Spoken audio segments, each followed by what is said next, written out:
Hello dear friends, welcome to the Priya's biosphere. आज आपण बघणार आहोत मानवी रक्तभिसरण संस्था म्हणजेच ब्लड सर्क्युलेटरी सिस्टीम यातल्या ब्लड या कॉम्पोनेंटबद्दल. तर बघा मित्रांनो, एबीओ ब्लड ग्रुप सिस्टीम याचा शोध 1900मध्ये सर डॉक्टर कार्ल लाईनस्टायनर यांनी लावला. त्यानंतर 1902मध्ये डिकास्टेलो आणि स्टर्ली या दोन शास्त्रज्ञांनी AB या चौथ्या रक्तगटाचा शोध लावला. 1940मध्येच डॉक्टर कार्ल लाईन्स्टर यांनी रिसस फॅक्टर याचा शोध लावला, ज्याच्यावरूनच आपण ब्लड ग्रुप पॉझिटिव्ह आहे की निगेटिव्ह आहे हे सांगू शकतो. मग रिसस फॅक्टर RH फॅक्टर म्हणजे काय? जर तो फॅक्टर प्रेझेंट असेल तर ब्लड ग्रुप हा पॉझिटिव्ह असणार आणि अब्सेंट असेल तर blood group negative.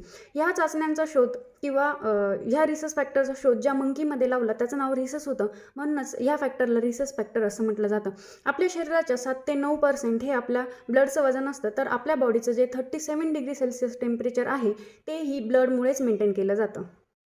ब्लडमध्ये universal donor आणि युनिव्हर्सल ॲक्सेप्टर ही कन्सेप्ट आहे. युनिव्हर्सल डोनर म्हणजेच ब्लड ग्रुप O याला म्हटलं जातं, तर युनिव्हर्सल ॲक्सेप्टर ब्लड ग्रुप ABला म्हटलं जातं. हे सगळं ठरतं अँटीजन आणि अँटीबॉडी यावरून. सपोज जर ब्लड ग्रुप A असेल तर त्याच्यामध्ये असते अँटीजन A आणि अँटीबॉडी B, आणि ब्लड ग्रुप B असेल तर त्यामध्ये अँटीजन B आणि अँटीबॉडी A प्रेझेंट असते.